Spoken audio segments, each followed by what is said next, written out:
For 2,000 years, humanity has worshipped a version of Jesus that never truly existed, a carefully crafted image meant not to liberate our spirits, but to tame them. We've been told he came to establish a religion, to build grand churches, to save the broken hearts of the world. But what if beneath those familiar narratives lies a far more dangerous truth? Imagine a message so powerful, so revolutionary, that empires would go to any lengths to distort it into a tool of control. What if Jesus' true message was about liberation, about awakening to our own divinity? This truth has been buried under layers of tradition and doctrine, and once you hear it, you can't unsee it. It's time to peel back the layers and confront the reality that could change everything we thought we knew. What if you were never broken to begin with? That question echoed in my mind one day as I sat in a quiet church pew, surrounded by the familiar sounds of hymns and sermons. This was supposed to be a day like any other, with another lecture on sin and salvation. But in that moment, everything shifted. I could feel something ancient stirring within me, a whisper, soft yet profound, suggesting that perhaps I was not here on a quest for redemption, but on a journey to remember my true essence.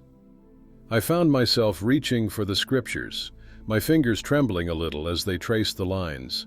Then, I stumbled upon a verse that had always been there, yet somehow felt newly alive. The kingdom of heaven is within you.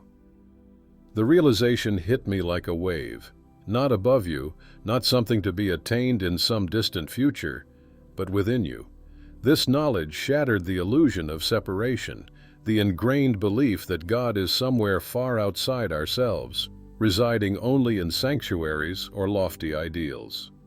Suddenly, I saw the truth. Each of us carries this divine spark within us. In that intimate moment, the weight I had carried all my life began to lift. I understood that I wasn't defective. I was simply forgotten. The journey ahead wasn't about seeking salvation, but about awakening to the wholeness that's already there, beneath the layers of doubt and fear. Now, I encourage you to reflect. What if you too are on the cusp of remembering who you truly are? In our journey through the life and teachings of Jesus, we often encounter a sanitized version, a neatly packaged figure serving religious institutions.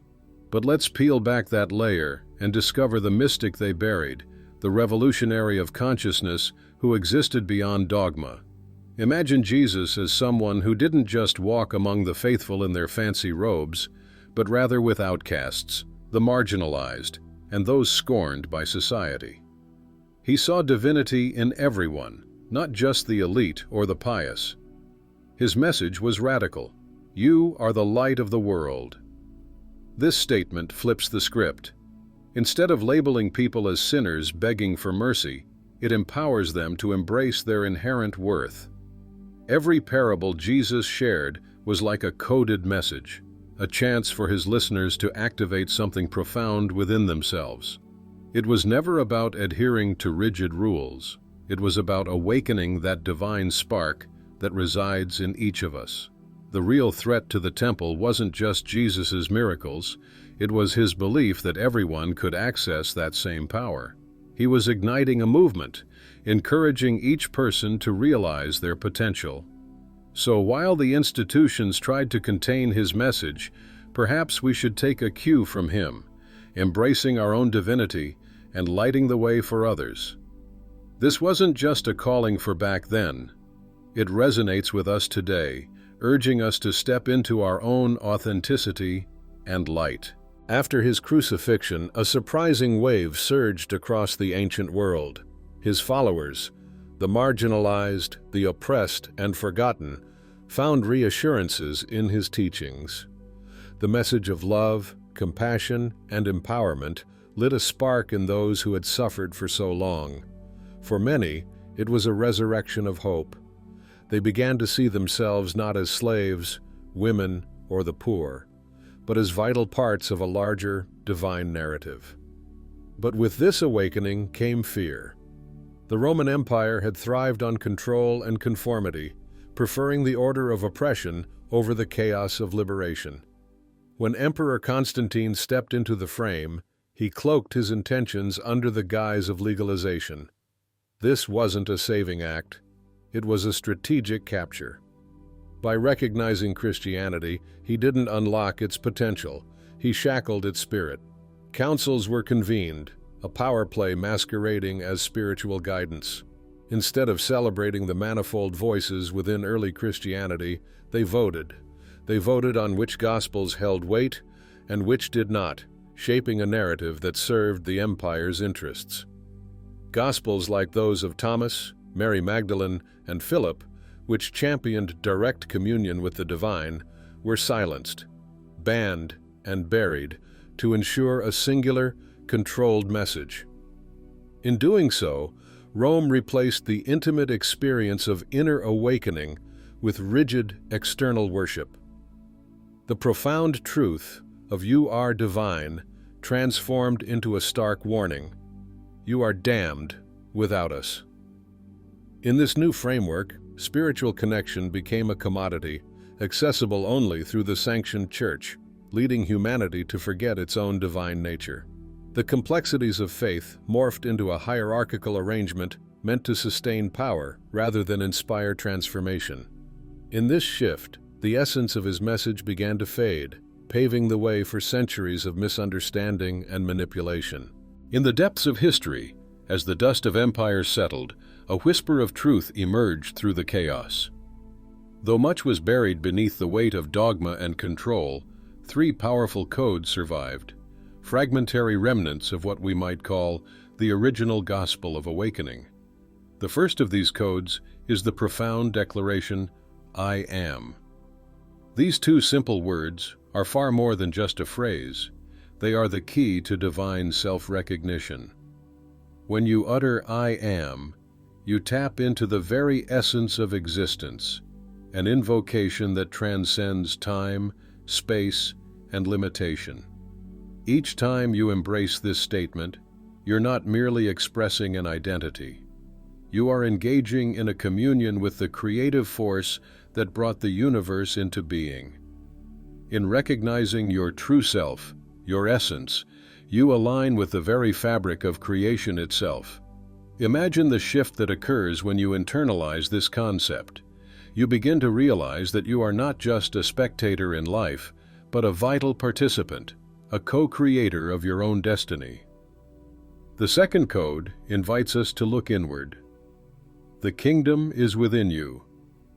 It serves as a gentle reminder that heaven is not some faraway destination, locked away in the clouds. Instead, it's a state of consciousness waiting to be recognized. We often seek validation and fulfillment outside ourselves, but Jesus points us to our inner landscape. Your thoughts, emotions, and intentions mold your experience of reality. When you realize that paradise exists within, you reclaim your power to shape your world.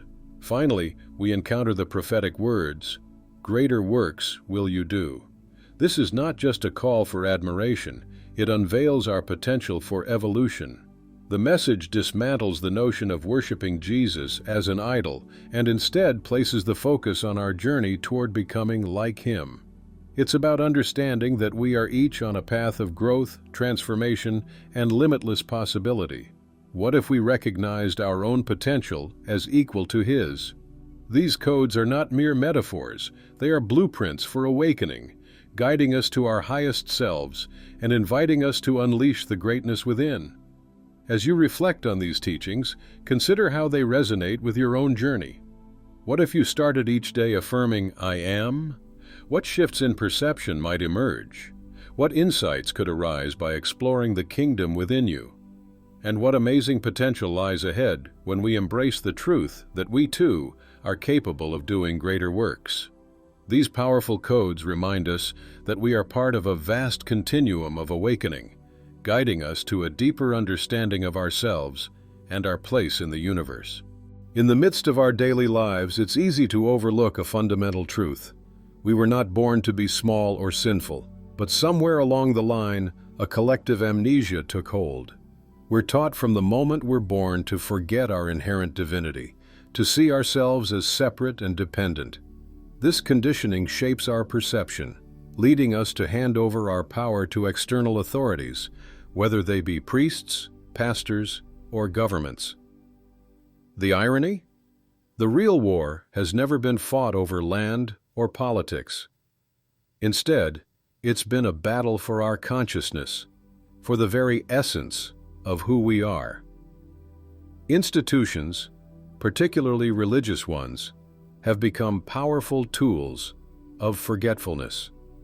They've instilled the notion that salvation is something we must earn through penance and obedience, rather than something innate, waiting to be awakened within us. Consider the implications of that belief.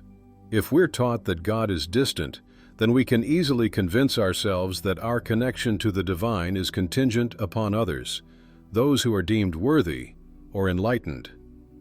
But what if we were to realize that God isn't just some far-off entity? What if instead He resides within us, breathing life into our very being? This is where the concept of the great forgetting comes into play.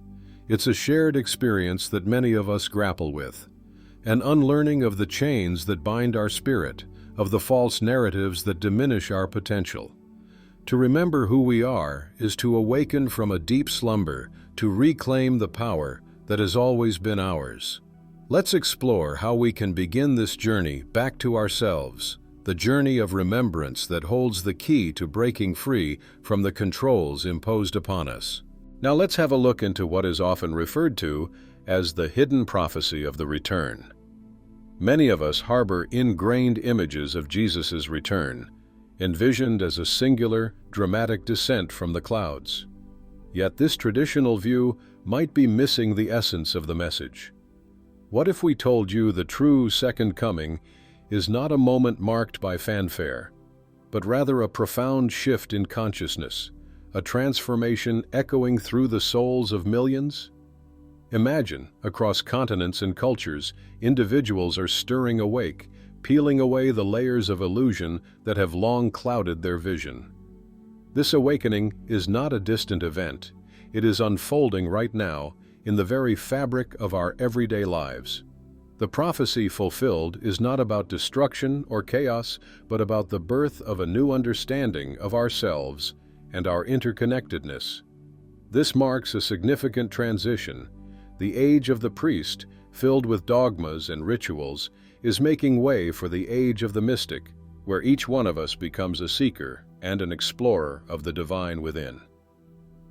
The teachings of Jesus resonate here deeply when He declared, "Destroy this temple, and in 3 days I will raise it up."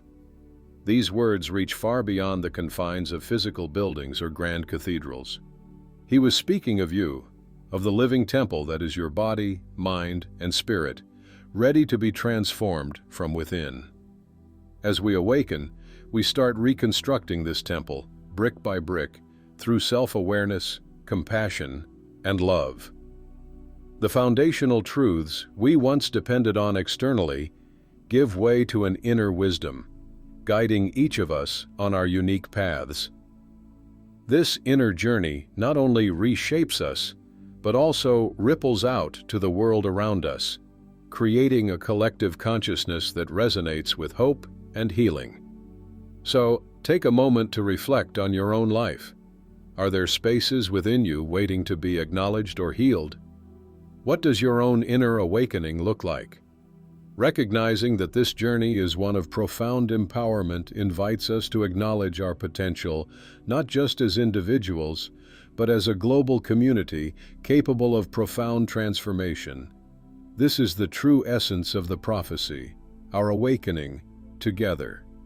It's time we embrace our roles as the architects of this new age, contemplating what it means to live fully as the living temple, eternally in the process of becoming. Close your eyes for a moment and place your hand over your heart. Feel the gentle rhythm of creation pulsating within you. It's a heartbeat, a reminder of your existence as part of the larger tapestry of life.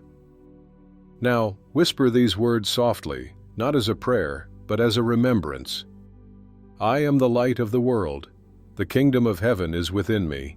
I am that I am. This message, this essence. This is what he came to teach us. It goes beyond mere belief. It calls us to embody our truth. We're not here merely to worship. We are here to awaken, to realize that we are becoming what he was, reflections of an enlightened soul, fully aware of its divine source. Even through time and trials, the flame they tried to bury endures. And that flame? It burns within you fiercely and beautifully. Embrace that light, for it is your transformational power. Allow it to guide you on this journey of self-discovery and purpose.